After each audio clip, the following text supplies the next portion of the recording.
사랑하는 성도 여러분, 안녕하십니까? 오늘은 9월 9일 목요일 새벽 이슬과 같은 주의 말씀을 사모하며 나오신 모든 분들을 주님의 이름으로 사랑하고 축복합니다. 우리가 오늘 같이 상고할 말씀은 마태복음 5장 17절에서 20절까지인데요. Matthew chapter 5 verses 17 through 20. 17 through 20, 17절에서 20절까지 율법과 율법의 완성이신 예수님에 관한 그와 같은 말씀이 되겠습니다. 제가 받들어 있습니다. 내가 율법이나 선지자를 폐하러 온 줄로 생각하지 말라. 폐하러 온 것이 아니요 완전하게 하려 함이라. 진실로 너희에게 이르노니 천지가 없어지기 전에 율법의 1.1획도 결코 없어지지 아니하고 다 이루리라. 그러므로 누구든지 이 계명 중에 지극히 작은 것 하나라도 버리고 또 그같이 사람을 가르치는 자는 천국에서 지극히 작다 일컬음을 받을 것이며 누구든지 이를 행하며 가르치는 자는 천국에서 크다 일컬음을 받으리라. 내가 너희에게 이르노니 너희 의가 서기관과 바리새인보다 더 낫지 못하면 결코 천국에 들어가지 못하리라. 아멘. 이것은 우리에게 주시는 하나님의 말씀입니다. 오늘 말씀의 제목은 율법의 완성이신 예수님이라는 제목으로 우리가 율법과 예수님의 관계에 대해서 조금 이야기하고 오늘 말씀을 중심으로 올바른 율법을 이해하는 그와 같은 관점에서 좀 말씀을 나누려고 합니다. 얼뜻 생각하면 예수님은 율법을 무시하는 사람인 것처럼 바리새인들과 서기관들은 예수님을 비난합니다. 왜냐하면 예수님께서 안식일을 막 범하시는 것처럼 그들의 눈에 보였어요.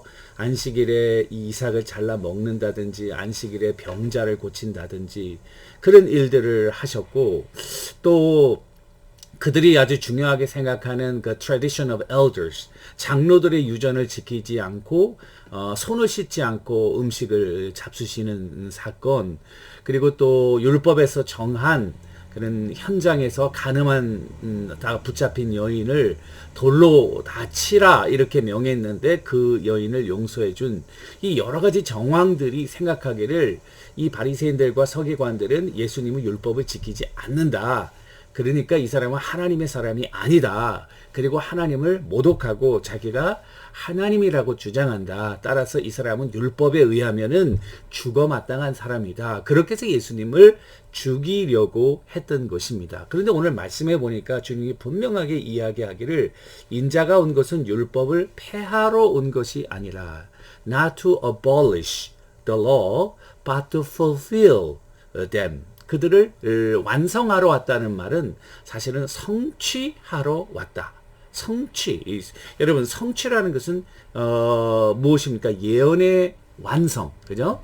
구약의 모든 예언들은 예언, 아직 이루어지지 않았지만 예수님의 사건을 통해서 그것이 완성되는 거죠. 그래서 율법의 완성이신 예수님 또는 율법을 성취하신 예수님.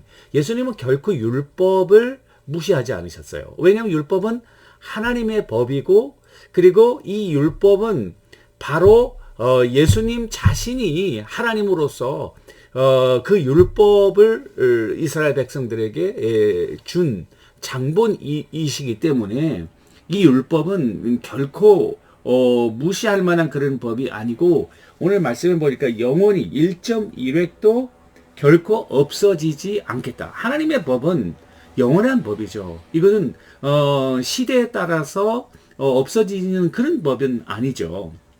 그런 의미에서 주님께서는 이 율법이 하나님의 법이고 인자가 온 것은 율법을 완성하기 위해서 왔다. 따라서 그 바리새인들이 보는 율법의 관점과 예수님의 관점은 다르다는 거예요. 그 바리새인들은 굉장히 중요한 자기들의 전통을 가지고 있었습니다. 그리고 율법을 지킨다고 하는 그 지키는 것에 대한 자기 나름대로의 그런 여러 과정들과 그리고 그들의 전통들이 있어서 그것을 지켰는데 사실은 그와 같은 그들의 전통이 율법을 주신 당사자이신 하나님의 의도와는 많이 삐껴나가 있었다는 거예요. 그러니까 주님께서 오신 것은 율법을 폐하러 오신 것이 아니라 너희들이 율법에 대해서 잘못 알고 있는 거. 율법이라고 하는 거 물론 문자적으로 그들이 지켰는데요. 예를 들면은 이런 것이 있어요.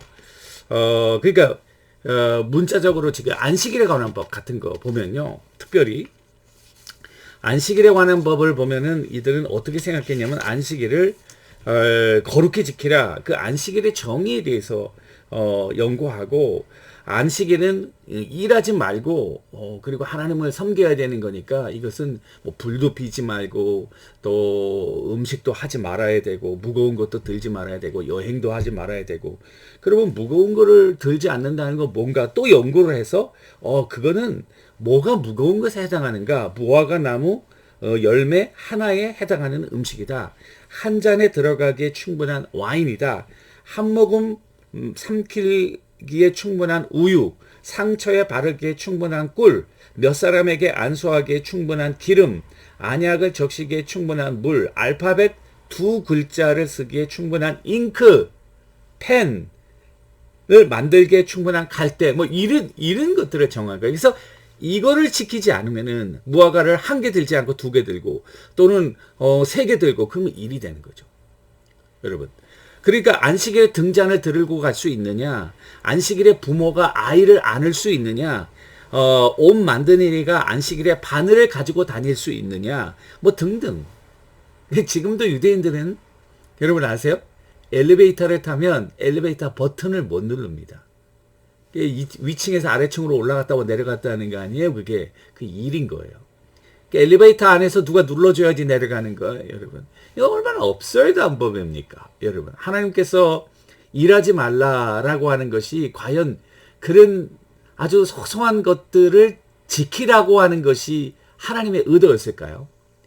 율법을 주신 하나님은 사랑의 하나님이신데요. 이스라엘 백성들이 그 율법을 지키기에 너무나도 안식일이 되면 골치가 아픈 거죠. 이거 어떻게 일일이 이걸 다 지키겠습니까? 그래서 하나님의 의도는 그게 아니거든요. 그런데 이와 같은 장로들의 유전과 구전을 만들어 놓은 책을 미시나라는 이름으로 되어 있고요. 이 책이 영어 번역으로 되어 있는데 미시나가 1800페이지가 넘어요. 여러분 생각해 보세요. 성경 자체만 해도 많은데 1800페이지가 넘는 그들의 장로들의 유전 그거 어떻게 다 지키겠어요. 그 다음에 그 미시나를 해석해 놓은 게 탈무시라고 하는 건데요. 그 탈무는 예루살렘 탈무시 있고 바벨로니안 탈무시 있는데 예루살렘 탈무보다 바벨로니안 탈무시 더 권위가 있는데 60권짜리예요. 60권. 그 책을 제가 사고 싶었는데 너무나도 비싸고 너무나도 방대해서 60권이에요. 60권. 이만한 사전 같은 책으로 그걸 어떻게 사겠어요, 여러분. 그러니까 이게 율법은 굉장히 중요한 역할을 하는 것이 틀림없어요. 왜냐하면 율법은 2가지 역할을 하는데요. 첫 번째는 separation, 담장과 같다. fence. 여러분 우리가 이제 가끔 백야드에 펜스를 하지 않습니까? 펜스를 하는 이유는 뭡니까? 인사이드하고 아웃사이드를 구별하는 거죠. 율법을 지킨다고 하는 것은 you are insider. 하나님의 그 선택받은 백성 안에 울타리 안에 들어와 있는. 그러니까 그러면서 동시에 이 separation은 이방인과 유대인과 하나님의 백성을 분리하는 역할, 이 separation의 역할, 이게 율법이라고요.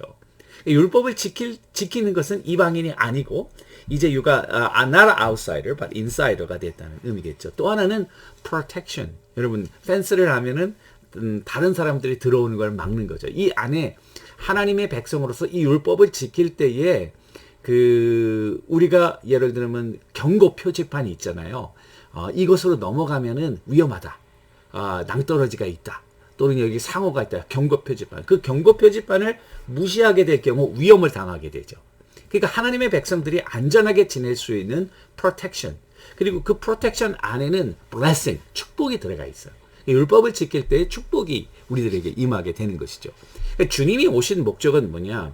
이스라엘 백성들이 잘못 알고 있었던 율법에 대한 그런 편견 또는 하나님의 의도와 멀어진 자신들의 전통만을 강조하는 그러니까 주님께서는 이게 아니다. 이 율법의 의미는 바로 하나님께서 주신 그 사랑과 원래 하나님의 백성으로서의 프린시플을 주님이 다시 회복하기 위해서 이 땅에 오셨다는 사실을 우리들에게 보여주시는 거죠. 그러니까 율법을 완성하신 분은 예수님이에요. 그러니까 율법이라고 하는 것은 우리로 하여금 하지 말라. 또 이렇게 죄를 깨닫게 하고, 그 죄를 깨닫게 하면 죄책감. 율법이 없으면은 이 가이드라인이 없으니까 도둑질을 해도 내가 잘못된 것인지를 모르는 거죠. 그러니까 율법은 잘못된 것을 깨닫게 하면서 죄의식을 갖게 하고, 그리고 이 죄로부터 헤어나올 수 없는 인간의 연약함을 깨닫게 하므로 장차 오실 우리를 구원하시기 위한 그리스도의 은혜를 사모하게 하는 그런 역할을 한다는 거죠. 그러니까 율법과 예수님은 본질에 있어서는 같은 거예요. 율법은 예수님께로 인도하는 그와 같은 가디안의 역할. 사도 바울은 갈라디아에서 몽학 선생이다. 어린아이가 아직 자기의 그런 권리와 의무를 행할 수 없을 때 가디안을 세워서 그것이 성장하게 되면 이제 가디안이 필요 없듯이 예수님이 오신 것은 가디안이 필요 없는 거죠. 우리가 그리스도를 믿고 따르는 그리스도의 말씀에 순종하면 율법을 완성하게 된다는 거예요. 그래서 살인하지 말라, 도둑질하지 말라. 주님이 이건 뭐라고 그랬어요? 하나님을 사랑하고 이웃을 사랑하라. 이웃을 사랑하라는 말에는 도둑질하지 말고, 미워하지 말고, 시기하지 말고, 탐내지 말고, 이게 다 들어있는 거라고. 그러니까 어떻게 보면은 예수님은 율법을 폐한 것이 아니라 완성했는데, 우리가 해야 될 일들을 주님이 어떻게 보면은 더 높은 수준으로, 영적인 더 높은 수준으로, 또 더 하이어한 스탠다드로, 기준으로 올려놓으신 것이지 율법을 폐하러 온 것이 아니라는 사실입니다. 따라서 우리가 신앙생활할 때에 우리가 너무 문자적으로 또 너무 이렇게 글자에 얽매여서 이렇게, 물론 하나님의 말씀이 1.1획도 변화가 없는데요. 그런데 그 사도 바울이 문자, the letter kills, 영은 살리는 것이다. 여기에는 그 글자 속에 있는 하나님의 영, 법도 똑같지 않습니까? 이 법을 문자적으로 해석할 때에 그것을 피해 나가고 나쁜 범죄를 할 수 있는 방법이 얼마나 더 많이 있어요.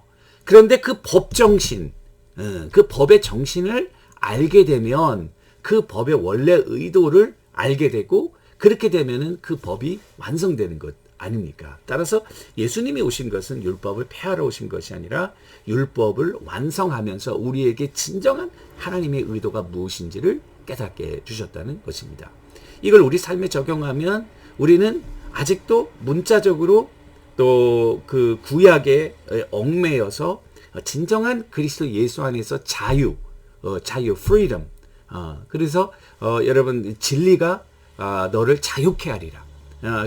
하나님의 율법의 정신을 깨닫게 되면 이 글자에 얽매이던 것에서 자유로워서 우리의 신앙생활이 더 풍성하고 더 하나님의 의도와 하나님의 뜻에 합당한 그런 신앙생활을 하게 된다는 것이죠. 그 기준은 바로 예수님이라는 거죠. 그 예수님의 말씀을 따라가고 예수님의 발자취를 따라가고 예수님의 행동과 원리를 우리가 우리 삶에 적용하게 될 때에 우리는 율법을 뛰어넘는, 율법에 구속되지 않고, 율법은 저 밑에 있어요. 우리는 저 위에서 하나님의 자녀로서의 그런 스탠다드를 가지고 원래 율법의 의도를 완성하면서 율법 속에 주어진 하나님의 축복이 그리스도 예수 안에서 우리들에게 임하게 된다는 사실입니다. 이 말씀 한번 생각하시고 그리스도 예수 안에서 여러분들이 자유함을 누리고, 그리고 진정한 하나님의 온전하신 뜻을 이룸으로 풍성한 삶을 살게 되는 귀한 복이 있게 되기를 주님의 이름으로 간절히 축원합니다. 기도하겠습니다. 살아계신 하나님 아버지, 주님이 오신 목적은 율법을 폐하러 온 것이 아니라 완성하러 온 것임을 깨닫게 하시고, 그리스도 예수 안에서 이제는 영적인 자유를 누리며 진정한 하나님의 자녀로서의 정체성을 가지고 이 땅에 살아가는 주의 종들 다 되게 하옵소서. 예수님의 이름으로 간절히 기도 올리옵나이다. 아멘. 오늘도 율법의 완성이신 예수님과 동행하는 여러분들과 제가 되기를 주님의 이름으로 축원합니다. 감사합니다.